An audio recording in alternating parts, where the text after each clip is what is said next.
jóvenes, buenas tardes. ¿Cómo están? ¿Están bien o bien mal? Bueno, chicos, me gusta este entusiasmo. Entro acá y me dieron unas energías, pero así, súper positivas. Bien. La clase que vamos a dictar hoy día, ¿ya?, es sobre cardiopatías coronarias.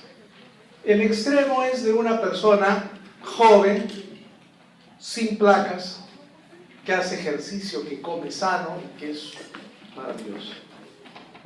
Y el otro extremo es una persona que se ha dejado llevar por la civilización. Full comida chatarra, cigarrillos, ejercicio full gaseosas, ¿no es cierto? Se ha llenado de tantas placas arterioscleróticas y vive en Lima, que ha tenido tanto estrés y sus coronarias se han llenado de grasa y ha hecho una cardiopatía coronaria. Es un continuo.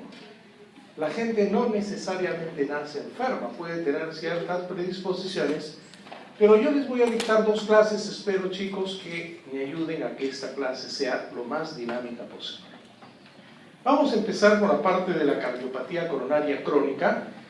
El elemento central de una cardiopatía coronaria es la aterosclerosis. Es decir, cuando se estrecha el lumen de las arterias coronarias va a haber disminución del aporte de oxígeno al miocardio. Cuando un miocardio está con pobre aporte de oxígeno tendrá isquemia, y la isquemia va a originar ¿qué cosa? Dolor. Vamos a revisar la angina estable, que es aquel dolor precordial opresivo, que generalmente una angina estable te dura entre 2 o 10 minutos. Luego del esfuerzo se ha presentado, te sientas, descansas, te pones un vasodilatador y calma. Angina estable.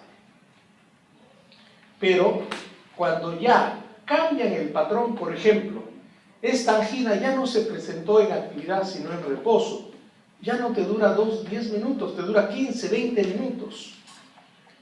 Puede ser una angina inestable. Cuando todavía hay isquemia, pero no hay elevación de enzimas cardíacas ni alteraciones del ST en el electrocardiograma.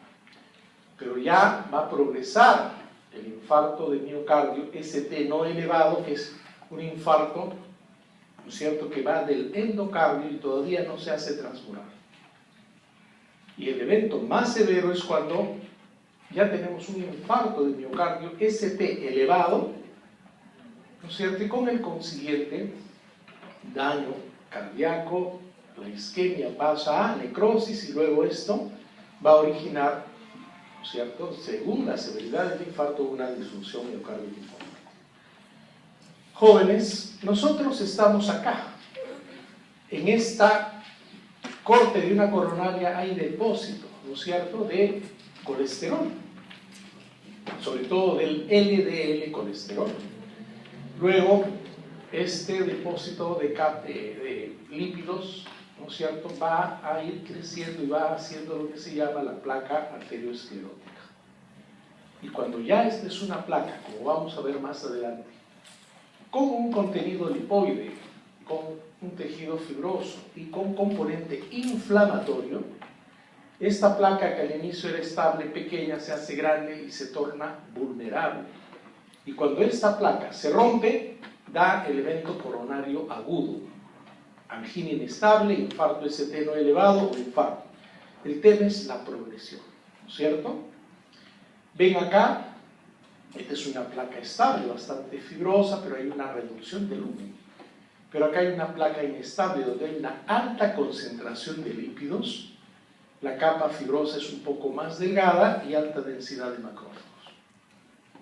Esta persona tiene, cuando hace un esfuerzo, sube escalera o cambia del calor al frío, una angina estable. Dolor precordial opresivo que se va hacia el cuello, hacia el brazo, que origina síntomas disautonómicos, sudoración, náusea, irradiación a la izquierda del brazo. El paciente se sienta, reposa, toma su isorbide sublingual y cede el dolor. Pero cuando estamos acá, esta persona se ha roto la placa, ha hecho un trombo y ha hecho una oclusión parcial o total, generando el síndrome coronario agudo. Entonces, el fenómeno es de la obstrucción de las coronarias. cardíacas. En los Estados Unidos es la sexta causa de muerte, más se da en varones, ¿no es cierto? Y genera un promedio de años perdidos de vida del 16.6. En el Perú, las enfermedades isquémicas del corazón y la cerebrovascular constituyen la tercera causa de mortalidad, siendo los principales factores de riesgo la hipercolesterolemia, hipertrigliceridemia, hipertensión arterial, enfermedades cardíacas y la diabetes mellitus. De ahí que, yo no sé si ustedes han captado, pero la sociedad entra en pánico con el colesterol. Me siento cansado, puedo tener colesterol elevado. Me siento estresado, puedo tener colesterol elevado. Tengo mareos, puedo tener colesterol elevado. Sí, pues, pero la sociedad cree que el colesterol explica, no, el colesterol es importante, ¿por qué? Porque va a generar depósitos para que la placa primero sea estable y luego inestable y explique a través de la aterosclerosis los problemas cardiovasculares. Esta es la tercera causa de muerte, enfermedad coronaria en el Perú, y probablemente vaya a seguir subiendo conforme siga el estrés, el tráfico y todos los avatares de la vida moderna. La etiología de la enfermedad arterial coronaria es obstructiva fundamentalmente. ¿Por qué? Acumulación luminal de placas de ateroma. Pueden haber también menos frecuente por malformaciones congénitas de las coronarias, por un puente miocárdico, vasculitis, antecedentes de radioterapia. Vamos a ver esto y vemos acá cómo la placa tiene un tejido fibroso y tiene un contenido lipídico. El gran problema, jóvenes, es que si esta persona hipertensa, diabética, obesa, fumadora, estresada, sigue ingiriendo grasas, ¿qué va a pasar con este contenido lipídico? Va creciendo. ¿Y qué pasa? Se generan inflamación, macrófagos, y esto va creciendo hasta que llega un momento que se rompe, el contenido lipídico genera un trombo, se ocluye y da el angina inestable o infarto. ¿De acuerdo? También la enfermedad arterial coronaria puede ser no obstructiva. La estenosis aórtica puede dar un cuadro, ¿no es cierto?, de angina de pecho, la miocardiopatía hipertrófica, la hipertrofia ventricular izquierda, la hipertensión maligna, las miocardiopatías dilatadas, la disección aórtica espontánea, la angina variante, el síndrome X y el consumo de cocaína. Si usted está en una emergencia y ve a un paciente joven que viene por un cuadro coronario, pregúntenle, mírenle a los ojos si es usuario de cocaína. ¿De acuerdo? La fisiopatología, la obstrucción luminal de las arterias coronarias genera la perfusión coronaria inadecuada. Cuando hay un desbalance entre el aporte y la demanda de oxígeno al miocardio, se produce la angina de pecho, ¿no es cierto? Y vemos que en la placa ateromatosa está el sustento fisiopatológico. Esta placa, en la angina estable, es una placa fija, estable, no fisurada, que origina una obstrucción crónica. De ahí que el paciente coronario hace un gran esfuerzo, tiene una gran tensión y comienza a tener dolor precordial. Pero ojo, la segunda clase va a hablar ya del síndrome coronario agudo, donde ya no hay una placa fija, sino una placa inestable, fisurada, que va a producir obstrucción aguda del flujo coronario por la producción de un trombo. Eso es importante, pero ojo, todo es progresivo. Empezamos bien, después tenemos una estría a nivel de la coronaria, después tenemos placa vulnerable y después podemos tener una placa, ¿no es cierto?, inestable, fisurada, que puede llegar a una obstrucción y llevarnos a un infarto en la medida en que no controlemos los factores de riesgo: diabetes, hipertensión, tabaquismo, estrés, obesidad, etc. Arteria sana, donde la sangre fluye libremente. Hay una angina de pecho cuando la perfusión es menor que la demanda, pero ya tiene su obstrucción parcial por una placa. Generalmente, cuando la angina es estable, placa, ¿no es cierto?, también estable. Pero cuando esta placa se rompe y el contenido líquido genera una trombosis, se va a producir el síndrome coronario agudo o el infarto agudo de miocardio. Es importante esto, jóvenes, porque al final, ¿qué nos va a interesar como prevención? Evitar que se forme una placa aterosclerótica. Y como prevención secundaria, evitar que la placa estable se vuelva una placa fisurada o inestable, ¿no es cierto? Entonces de eso se trata. Y ven acá, jóvenes, como estas arterias, ¿no es cierto? Esta es una arteria coronaria con un contenido ya de placa ateromatosa, su contenido fibroso, su contenido lípido, pero acá ya que ven, acá hay un contenido lípido más grande que se ha fisurado y está originando una, ¿no es cierto?, una formación de un trombo, ¿de acuerdo? ¿La enfermedad arterial coronaria tiene factores de riesgo? ¿Le da a todo el mundo? No. Más de 45 años, hipertensión arterial, hiperglicemia, prediabetes, diabetes, dislipidemias, tabaquismo, antecedentes familiares de enfermedad coronaria, joven, alumno, alumna. Si usted tiene un antecedente familiar coronario, tenga mucho cuidado con su estilo de vida.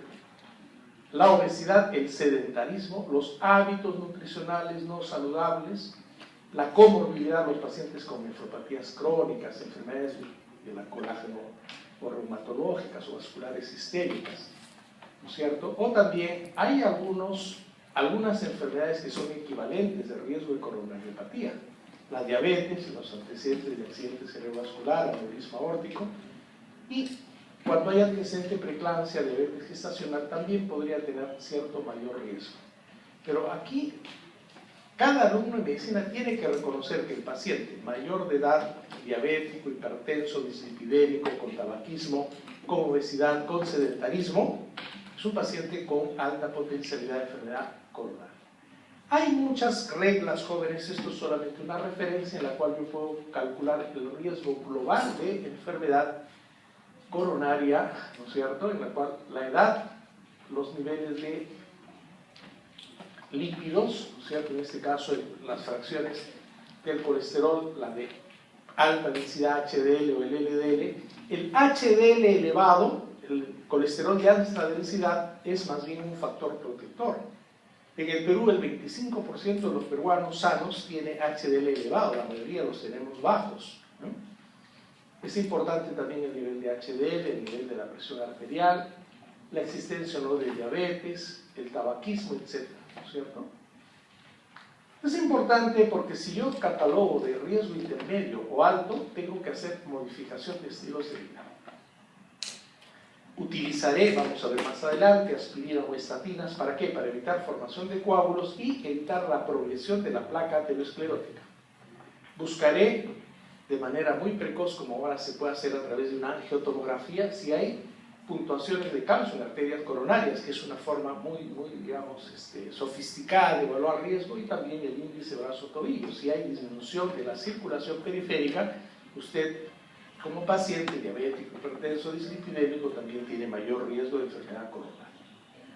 Jóvenes, esto es muy importante, esto deberíamos grabarlo en el cerebro, en el corazón, y ser los adalits de la salud. Ideal es tener una salud cardiovascular con un colesterol menos de 200, una presión arterial igual o menor a 120/80, una glicemia en ayunas menos de 100, un índice de masa corporal menos de 25, no fumar, tener una actividad física con más de 150 minutos semanales y una dieta equivalente a una dieta mediterránea, carnes blancas, verduras, pocos carbohidratos, ¿no? Entonces creo que esto es bueno reconocerlo para poder orientar a nuestros familiares, ¿de acuerdo? Pero esto es un tema de medicación o de estilo de vida. ¿Qué dicen ustedes? De estilos de vida. Y eso tenemos que insistir en evaluar. Es cierto, los niveles de colesterol son muy importantes en la frecuencia de la presentación de la enfermedad arterial coronaria. Cuanto más es el nivel de colesterol, la incidencia de, ¿no es cierto?, riesgo coronario es mayor. De ahí la importancia de cuidarnos. Pero no para explicar, chicos, mareos, para explicar síntomas vagos, no, para explicar riesgo coronario. De eso se trata la evaluación del colesterol. Porque es muy importante que este LDL colesterol es el que muchas veces digamos, oxidarse nos genera la disfunción endotelial, la aplicación o la presentación de la placa grasa con un componente inflamatorio que cuando se rompe esta placa puede originar, ¿no es cierto?, la producción de un trombo y la producción ya no solamente de un cuadro de angina inestable, sino de un infarto de miocardio. Es importante reconocer la angina típica. Es un dolor torácico subesternal de calidad y duración característica. Es un dolor opresivo, ¿no es cierto?, que se irradia al cuello, hacia el brazo izquierdo, dura entre 2 a 10 minutos aproximadamente, es provocado por el estrés o el ejercicio, cede con el reposo o la nitroglicemia. Es importante. Usted, joven alumno, está en capacidad de diferenciar un síndrome de Tietze, sí o no. He visto ayer en la consulta privada una señora que viene de los Estados Unidos y su médico, ¿no?, le ha dicho, no puede dormir, tiene una hijita chiquita, el esposo, ¿no?, digamos, es un gran empresario, y la señora anda súper estresada, porque una cosa es vivir en el Perú, otra cosa es vivir en Estados Unidos, ¿no?, con todo lo que significa el aspecto cultural. Y la señora no puede dormir, está estresada y de repente tiene dolor acá.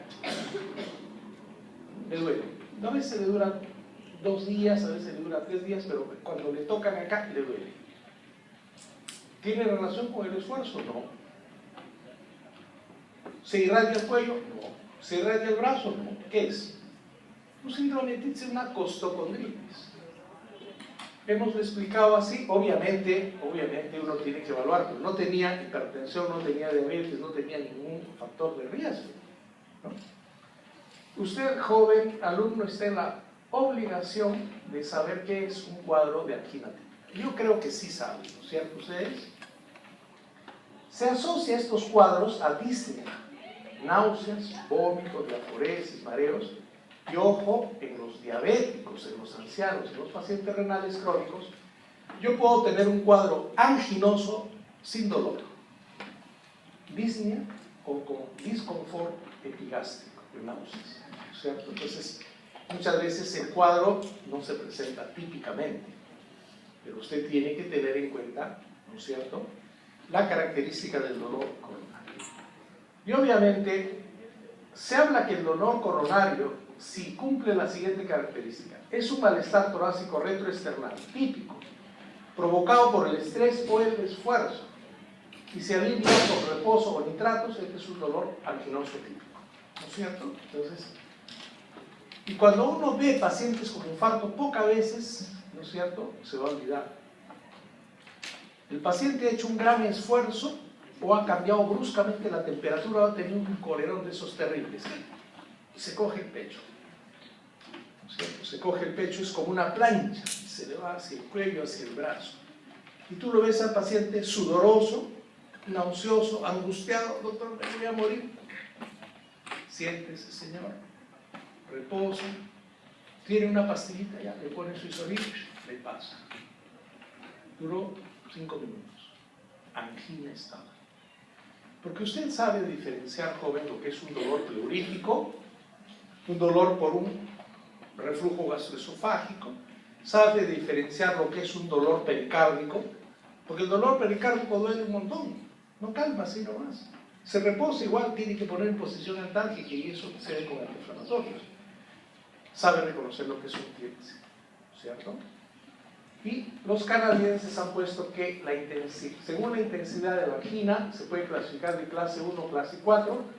Clase 1 cuando la actividad diaria no ocasiona angina, solo el ejercicio intenso. Es un paciente que está más o menos estable. Pero un paciente de clase 4 hay incapacidad para llevar a cabo cualquier actividad física sin molestias. Es una angina de reposo. El de clase 4 ya no es una angina estable, es una angina inestable, es un paciente grave, ¿no es cierto? Y obviamente, ¿qué es lo que provoca o exacerba la isquemia y tener dolor?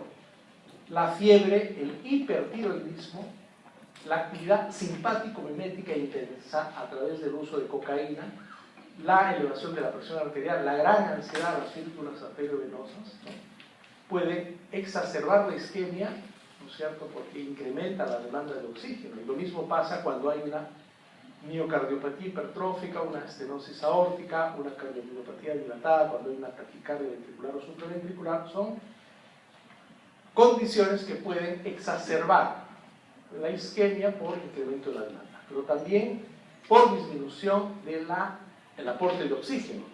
Si yo tengo un paciente coronario anémico, tiene más riesgo de hacer angina. ¿no es cierto? Porque en la anemia hay un menor transporte de oxígeno. Los pacientes con hipoxemia, ¿no es cierto?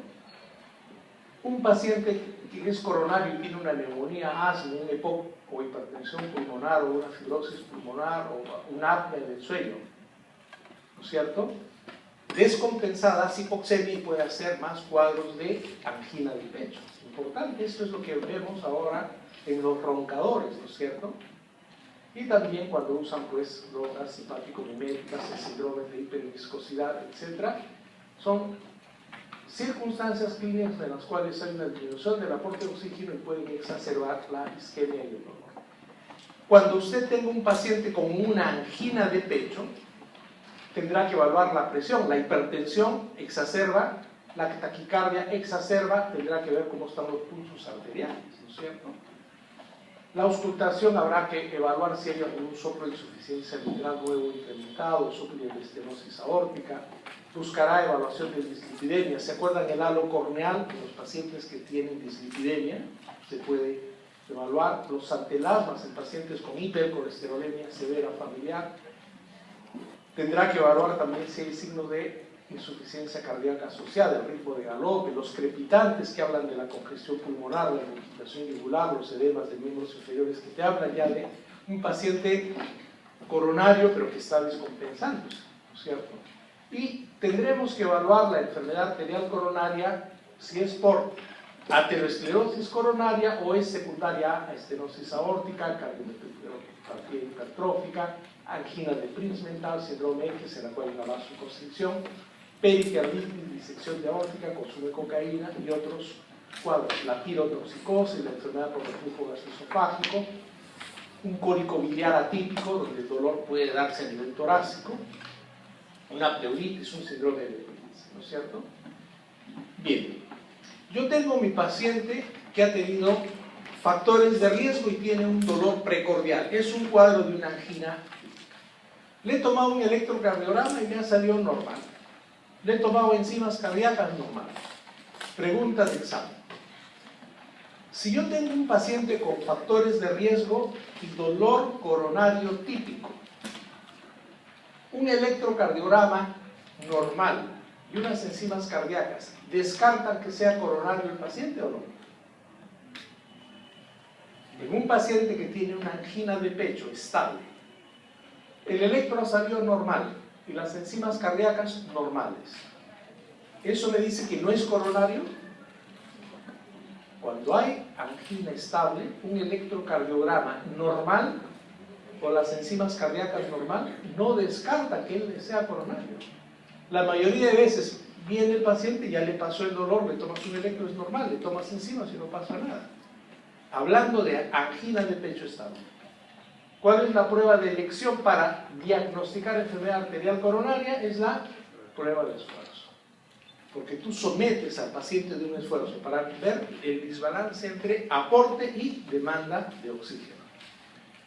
La prueba de esfuerzo es la prueba de elección, se valora a pacientes con riesgo intermedio de enfermedad arterial coronaria, ¿no es cierto? Si el paciente no tiene enfermedad arterial coronaria, tiene una angina de pecho que tú quieres diagnosticar, lo envías al cardiólogo. Si el paciente tiene síntomas anginosos o es asintomático, pero tiene riesgo intermedio, es asintomático, pero tiene diabetes, tiene hipertensión, tiene sedentarismo, jóvenes, ¿saben lo que hacen los seguros? Usted quiere acceder a un crédito hipotecario de $200,000. El banco le dice, ¿cuántos años tienes? 45, hazte una prueba de esfuerzo. ¿Por qué? ¿Por qué? Porque eres diabético, o eres hipertenso, o separadamente diabético y hipertenso. ¿Pero qué tiene que ver? Si tu prueba de esfuerzo es coronaria, tienes una enfermedad coronaria silente. El banco no te da el crédito, porque al banco le interesa que pague. Y el riesgo de larga vida de un paciente coronario puede verse complicado. Entonces, vamos a hacer una prueba de esfuerzo en pacientes anginosos sin diagnóstico, asintomáticos con riesgo intermedio o pacientes asintomáticos de alto riesgo de enfermedad coronaria. Puedo hacer una prueba de esfuerzo en un paciente que ya tiene diagnóstico de enfermedad arterial coronaria conocida para estratificar el riesgo postinfarto, valorar un riesgo preoperatorio o en pacientes con síntomas anginosos recurrentes a pesar de un tratamiento médico de vascularización. Joven, yo he tenido un dolor precordial, me han dicho que era anginoso, pero me han tomado un electro y unas enzimas normales. No soy coronario, falso. Primero hay que hacerse una prueba de esfuerzo, ¿de acuerdo?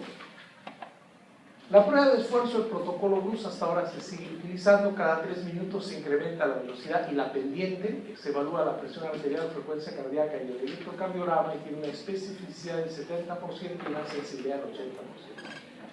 Se habla de un estudio positivo cuando hay una depresión del ST mayor o igual a 1 milímetro, cuando hay respuesta hipotensora al ejercicio o la presentación de arritmias ventriculares. Esto usted, el paciente que tiene una angina, él quiere saber si es coronario o no. Me ha salido mi electrocardiograma no alterado, no he elevado las enzimas cardíacas, pero tienes que hacerte una prueba de esfuerzo para definir si eres o no coronario, ¿no es cierto? Etapas en el protocolo de BRUS: velocidad de la caminadora, la pendiente, el tiempo y el consumo de oxígeno. Hay contraindicaciones. Si el paciente ha tenido un infarto en 2 días previos, no le puedes hacer. Si tiene una angina inestable, no le puedes hacer una prueba de esfuerzo. Si tiene arritmias, estenosis aórtica severa, insuficiencia cardíaca, edema agudo pulmonar, miocarditis, pericarditis, disección aórtica, no le puedes hacer. Son contraindicaciones. Esta es la máquina, este es el paciente que está haciendo, ¿no es cierto?, la prueba de esfuerzo. ¿Qué ven acá, jóvenes? Infradesnivel ST de más de 2 cuadraditos. Esta es una prueba positiva, ¿de acuerdo? Hay una depresión del ST como resultado de la prueba de esfuerzo. ¿Por qué? El paciente ha estado haciendo esfuerzo, ¿no es cierto? ¿Qué está pasando cuando uno hace esfuerzo? Incrementas el consumo de oxígeno a nivel del miocardio. Y si tienes una coronaria obstruida, manda poco, se produce el desequilibrio entre oferta y demanda. ¿Y qué es esto? Signo de isquemia. Entonces, hay que pedir una prueba de esfuerzo. Esto lo voy a pasar. También se puede hacer un ecocardiograma de estrés. Como ustedes saben, jóvenes, yo soy médico internista y también hago geriatría. Hay pacientes que tienen una artrosis de rodilla y no pueden a la prueba de esfuerzo. ¿Qué hacemos? O voy a dramatizar a alguien que tiene una amputación de pie y no puede presentar la prueba de esfuerzo. Para aquellos que no pueden hacer la prueba de esfuerzo, se puede hacer la ecocardiografía de estrés con dobutamina. La dobutamina es un inotrópico que te genera una aceleración y incremento del inotropismo cardiovascular, y a través de la ecografía detectas áreas de alteración de la motilidad de la pared, áreas de hipoquinesia. Tiene sensibilidad de 75 y especificidad de 85-90%. Generalmente en adultos mayores que ya no pueden hacer la prueba de esfuerzo, les hacemos una ecografía de estrés con dobutamina. Es una prueba bastante adecuada. O también la gammagrafía de perfusión miocárdica con talio o tecnecio, que puede diagnosticar y localizar zonas de isquemia, determina la fracción de inyección, valora la viabilidad del miocardio. Hay gente que no puede hacer la prueba y dice, no, a mí no me pongan dobutamina. Mi querido alumno, nosotros no vamos a salir como cardiólogos, pero usted tiene que tener muy clarito. Si alguien ha tenido un dolor anginoso, tiene que hacerse o su prueba de esfuerzo o su test, ¿no es cierto?, de ecografía, ecoestrés con dobutamina, o hay pruebas de gammagrafía de perfusión miocárdica. Hay que hacer el diagnóstico, eso es lo importante. Usted puede ayudarlo. Y obviamente con el resurgimiento de la tomografía y la resonancia se pueden hacer tomografía para identificar anomalías congénitas en las arterias coronarias. Esto es interesante, la angiotaca coronaria, que detecta calcificaciones en las arterias coronarias. Miren qué sofisticado. O la resonancia magnética, que también se puede utilizar adenosina y contraste. Pero ya esto es más del campo de la alta especialidad de la cardiología. ¿Cómo se sabe, señor? Tiene una prueba de esfuerzo positiva, tiene un ecoestrés positivo, tiene una prueba con talio positiva, sí. Pero la coronariografía es el estudio de imágenes invasivo en la cual nos va a detectar, cuantificar y valorar las lesiones arterioscleróticas. Este ejemplo es muy claro, ¿no es cierto? Aquí tienes una rama coronaria, la descendente, y aquí ven un stop, ¿de acuerdo? Aquí hay un stop. Luego de la revascularización se canaliza esto. Entonces es importante realizar la coronariografía. Aquellos pacientes deberán ser sometidos a intervención quirúrgica para restablecer el flujo coronario. Tenemos que saber. Los pacientes que van a los cuales se le va a realizar un cateterismo para angioplastía, también se tiene que conocer la morfología y si hay o no estenosis de la coronaria. Este es el gabinete del arco en C. Este es el catéter, se pone a nivel de la femoral y luego, ven acá ustedes, pueden ver, pueden visualizar la estenosis de esta rama coronaria y acá hay una representación didáctica y aquí la colocación de un esteno, ¿cierto? Entonces, hay que ver. Ahora, si alguien se va a dedicar a la cardiología, hay dos ramas, cardiología clínica y cardiología intervencionista. Esto lo hacen los cardiólogos intervencionistas. Los costos son importantes, más o menos un cateterismo está alrededor de unos 10.000 a 12.000 dólares. No hay que enfermarse de las coronarias, jóvenes. Tratamiento, los objetivos. Debo disminuir la intensidad de los síntomas y evitar el infarto de miocardio. ¿Por qué? Porque infarto de miocardio es sinónimo de alta mortalidad y riesgo de muerte súbita. Hay que modificar los estilos de vida. Hay que utilizar fármacos para mejorar la perfusión coronaria y revascularización en los casos donde sea inminente la posibilidad de un infarto de miocardio. Hay que incrementar el aporte de oxígeno, disminuir el consumo de oxígeno, controlar los factores precipitantes y limitar el desarrollo de la enfermedad arteriosclerótica. Los nitratos, que son vasodilatores coronarios, son los medicamentos más importantes para controlar los síntomas anginosos.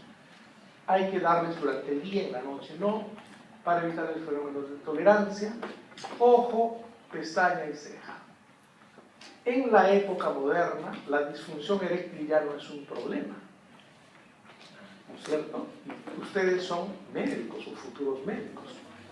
Tiene que preguntarle al señor, ¿usted toma Viagra?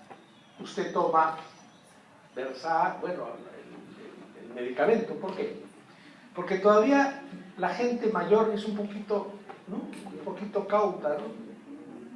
El otro día viene un señor y me dice, doctor, que salga el auxiliar. Le digo, señorita, salga, por favor. ¿Todavía puedo hacer uso de mis funciones de hombre? Digo, señor, ¿qué me está diciendo? ¿Todavía puedo estar con una dama? Le digo, usted puede estar no con una, con dos, con tres. Bueno, para romper un poco el hielo, ¿no es cierto? Pero tenía un temor de decirle si puede tomar sildenafilo. Sildenafilo. ¿No es cierto? Taldalafilo, todos los hilos. Jóvenes, y ustedes van a ser médicos. ¿Qué le digo? Esas cosas no se hablan aquí en este consultorio. No. Si a este hombre yo no lo educo, él va a ir a la farmacia y le van a dar sildenafilo. Y como no va a hablar porque hay una sociedad media pecata, la nuestra, usted le va a dar un nitrito y el hombre va a morir. Están contraindicados en los pacientes que toman productos con 5-fosfodiesterasa.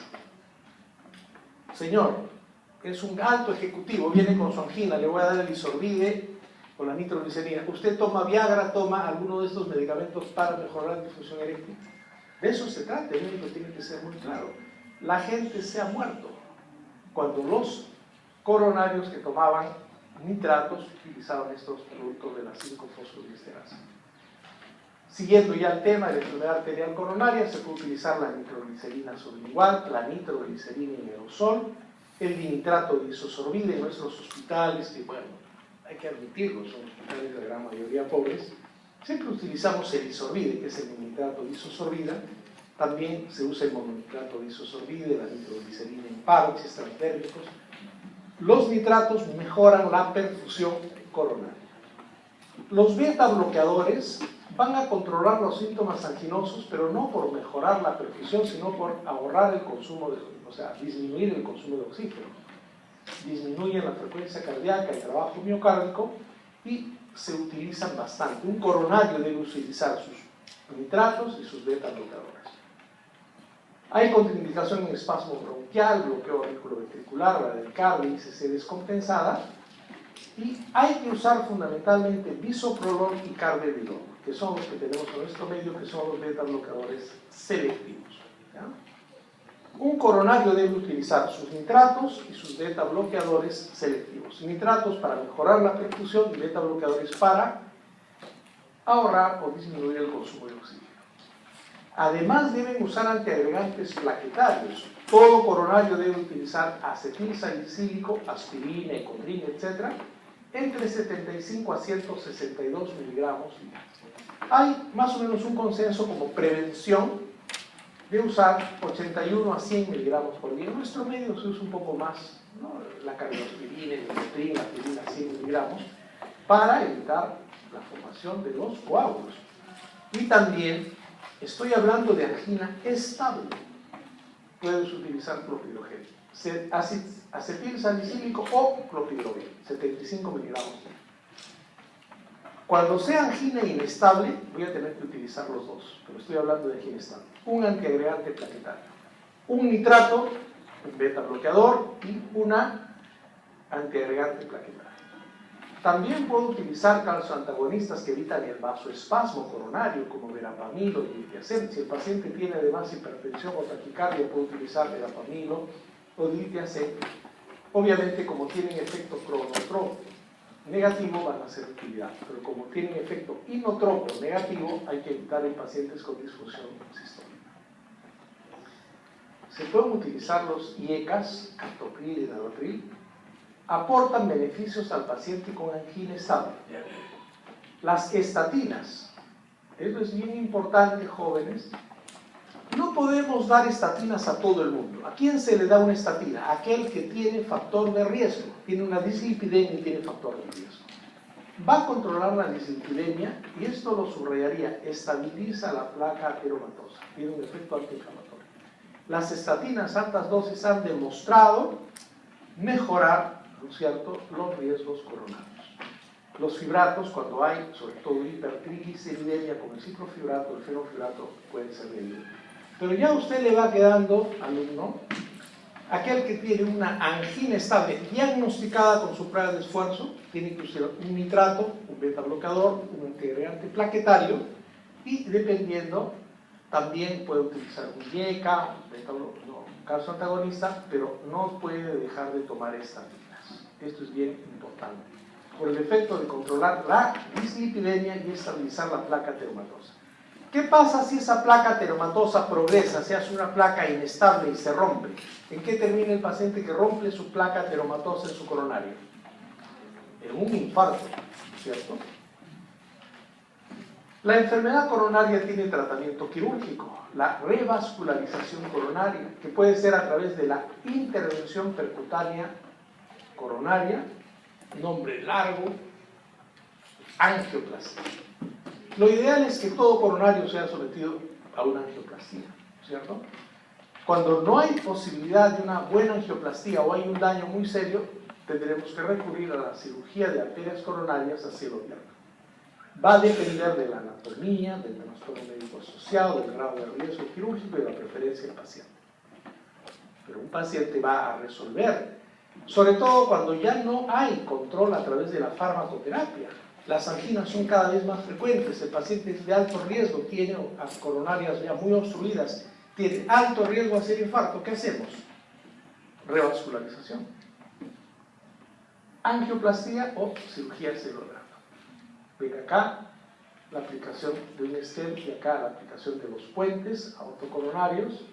Y es importante seguimiento de la frecuencia, intensidad y duración de la angina. Se deben controlar al paciente con pruebas de esfuerzo, técnicas radiológicas y cateterismo cardíaco según haya necesidad. Es fundamental la dieta, la actividad física, la modificación de los factores de riesgo, estilos de vida saludable y las medidas de prevención. Recordemos, siempre hay una asociación entre dislipidemia e incidencia de enfermedad coronaria. Bien, jóvenes, nos quedamos en esta primera parte y yo quisiera que vean este pequeño clip. Lamentablemente no hay pues el audio, pero ¿se pudo ver lo del audio del generador?